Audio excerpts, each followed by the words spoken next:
नेपाल की गलियों में अचानक कोई हलचल हुई और सोशल मीडिया पर हर तरफ एक ही नाम गूंजने लगा।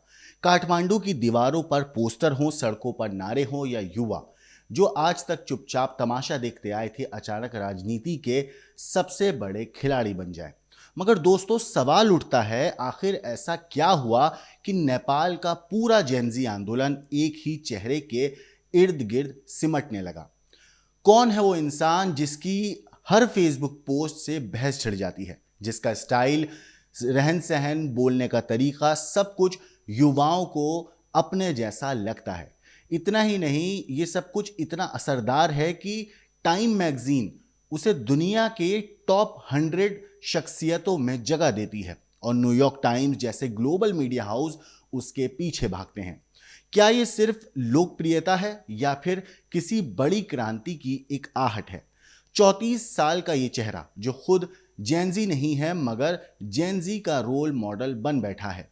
एक ऐसा नाम जो कभी सिविल इंजीनियर था, फिर रैपर बना और अचानक काठमांडू का मेयर बना। लेकिन सवाल यही है कि मेयर की कुर्सी तक पहुंचना ही क्या उसकी मंजिल है या नेपाल की सत्ता का असली खेल दोस्तों अब शुरू होने वाला है।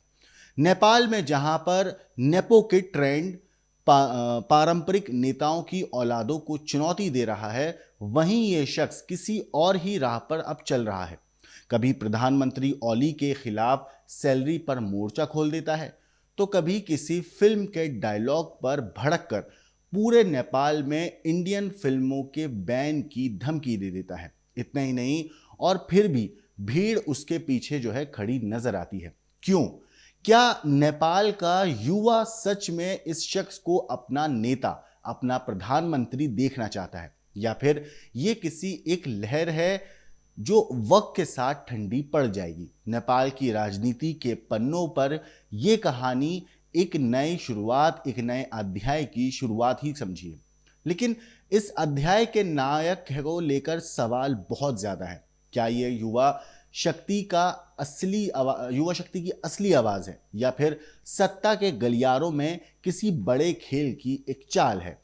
आज हम आपको उसी शख्सियत से रूबरू कराएंगे जिस पर नेपाल की अगली सुबह टिकी हुई है। मगर उस चेहरे के पीछे कितनी परतें हैं, ये जानना बाकी है। तो तैयार हो जाइए, क्योंकि ये सिर्फ एक इंसान की कहानी नहीं है, ये है एक आंदोलन की कहानी। और सवाल ये है, क्या नेपाल की तकदीर अब इसी नाम से लिखी जाएगी? तो वीडियो को अंत तक जरूर देखिएगा, क्योंकि इस वीडियो के आखिर तक आपको कई ऐसी बातें पता चलेंगी, कई ऐसी चीजें सामने आएंगी जो आपको हैरत में डाल देंगी। नमस्कार, मेरा नाम है मोहम्मद आसिम, आप देख रहे हैं क्राइम तक। नेपाल में इस वक्त जिस नाम की सबसे ज्यादा चर्चा हो रही है वो है बालेन शाह। 34 साल के इस शख्स ने अचानक से राजनीति में कदम रखा और सीधे युवाओं के दिलों में जगह बना ली।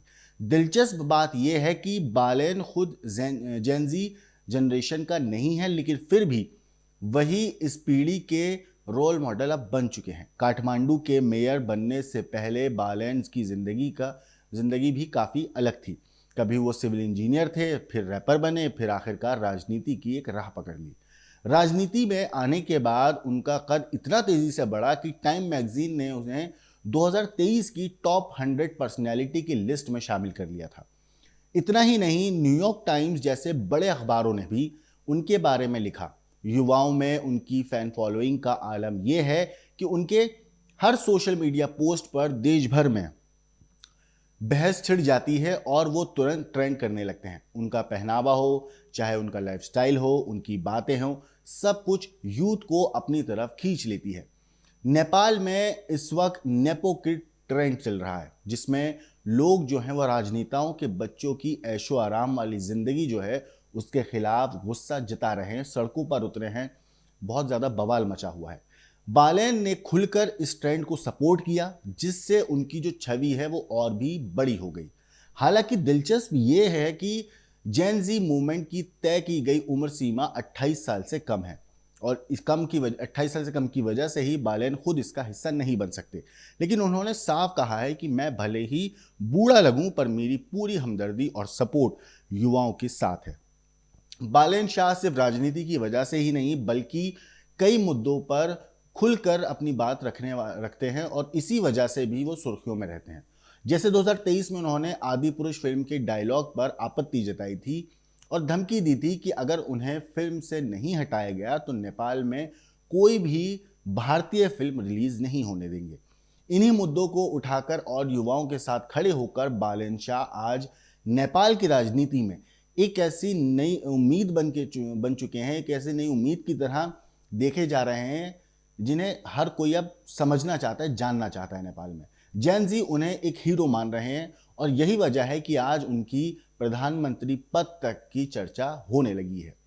इस पूरी चीज के ऊपर आपकी क्या कुछ राय है, कमेंट करके जरूर बताइएगा। इस पूरी कहानी के ऊपर बालन शाह की आपको क्या कहना है, कमेंट जरूर करिए। लेकिन देश और दुनिया की बाकी क्राइम की खबरों के लिए देखते रहिए क्राइम तक।